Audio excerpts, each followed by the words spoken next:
জয় মা কামাখ্যা, জয় শিবশম্ভু। 2025 সালে অম্বুবাচী কবে পড়েছে? অম্বুবাচীর নিয়ম কানুন বিধিনিষেধ কি কি?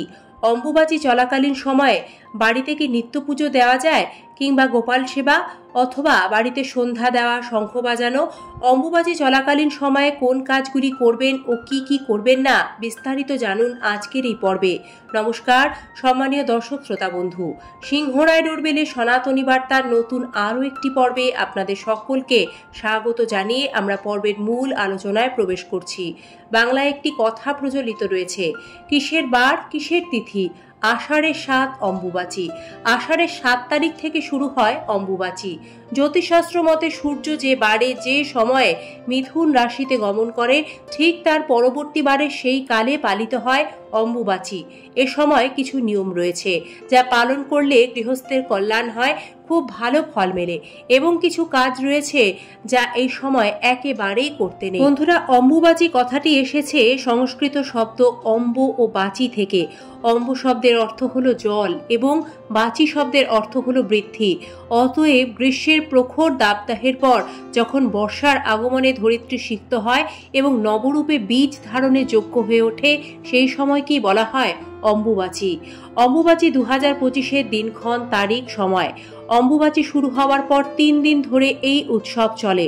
2025-এ অম্বুবাচী প্রবৃত্তি অর্থাৎ শুরু হবে 22শে জুন, বাংলার 7ই আষাঢ় দুপুর 2:58 এবং 25শে জুন অর্থাৎ 10ই আষাঢ় রাত্রি 3:21 গতে অম্বুবাচীর নিবৃত্তি অর্থাৎ সমাপ্তি হবে।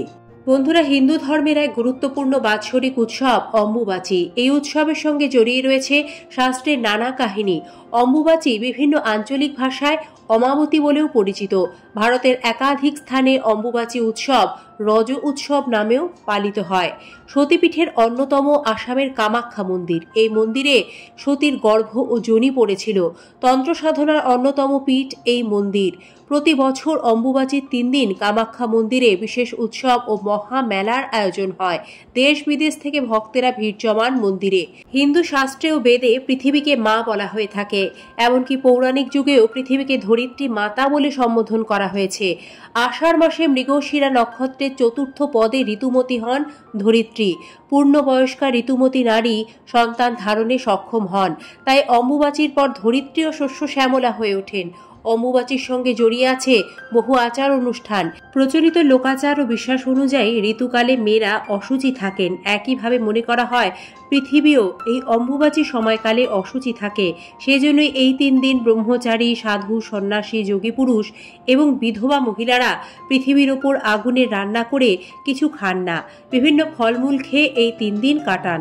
এখনও বিভিন্ন পরিবারে বয়স্ক বিধবা মহিলারা 3 দিন ধরে অম্বুবাচী উপলক্ষে ব্রত পালন করেন এবং বিশেষ করে অম্বুবাচী উপলক্ষে শুধু কামাখ্যাই নয়, বিভিন্ন মন্দির ও বাড়ির ঠাকুর ঘরে মাতৃশক্তি যত প্রতিমা বা ছবি রয়েছে সেগুলিকে একটি লাল কাপড় দিয়ে ঢেকে দেওয়া হয়।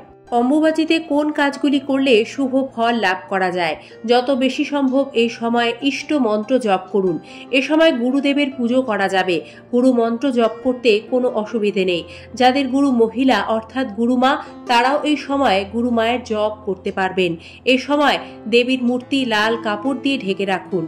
অম্বুবাচী চলাকালীন সময়ে আম, দুধ অবশ্যই সেবন করুন, এতে সর্প ভয় দূর হয়। বন্ধুরা, অম্বুবাচীতে কি কি করা নিষিদ্ধ, অর্থাৎ যে কাজগুলি অম্বুবাচী চলাকালীন সময় ভুলেও করবেন না। অম্বুবাচীর 3 দিন কোনো রকম কোনো মাঙ্গলিক কাজ করা যায় না, যেমন বিবাহ, পুজো, গৃহপ্রবেশ প্রভৃতি। অম্বুবাচীতে বৃক্ষরোপণ ও ভূমিকর্ষণ করা নিষিদ্ধ। এ সময় মন্ত্র সহকারে পুজো না করাই ভালো। শঙ্খ বাজাবেন না, কেবল ধূপ দীপ সহকারে ঠাকুর প্রণাম করবেন। যাদের বাড়িতে গোপাল রয়েছে তারা গোপাল সেবা দেবেন। এ সময় চাষ করতে নেই, বাড়ি বা জমি ক্রয় করতে নেই। এ সময় কোনোভাবেই সাপকে আঘাত করতে নেই। বিশেষ প্রয়োজন ছাড়া কোথাও দূর যাত্রাও সঠিক নয়। অম্বুবাচী চলাকালীন সময় বাড়ির তুলসী গাছের গোড়ার মাটি উঁচু করে রাখার পরামর্শ দেওয়া হয়। বন্ধুরা, অম্বুবাচী চলাকালীন সময় গাছ কাটতে নেই, তাই অম্বুবাচী চলাকালীন সময় কোনোভাবেই কোনো গাছ কাটবেন না। সম্ভব হলে অম্বুবাচী চলাকালীন সময় যারা অম্বুবাচী ব্রত পালন করেন তারা যেহেতু ফলাহার করে থাকেন, সে কারণে তাদেরকে ফল দান করুন। অম্বুবাচী নিবৃত্তির পর অর্থাৎ অম্বুবাচী ছেড়ে গেলে দেবীদের আচ্ছাদন খুলে নেবেন, ঠাকুরের আসন পরিষ্কার করে ঠাকুরের আসনে নতুন কাপড় পাতবেন, দেবী মূর্তি ভালো করে স্নান করিয়ে পুজো করতে হয়। স্নান সেরে দেবীকে আম দুধ নিবেদন করবেন এবং তা প্রসাদ হিসেবে বাড়ির সকলে গ্রহণ করবেন। এছাড়াও বন্ধুরা, অম্বুবাচী চলাকালীন সময় নখ চুল দাড়ি কাটতে নেই।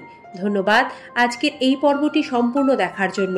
আমরা আগামী পর্বগুলিতে সনাতনী বার্তার ধারা এইভাবেই আপনাদের জন্য নিয়মিত হাজির করব। আমাদের সাথে থাকবেন, ভালো থাকবেন এবং নিজেদের খেয়াল রাখবেন। ঈশ্বর আপনাদের সকলের মঙ্গল করুন।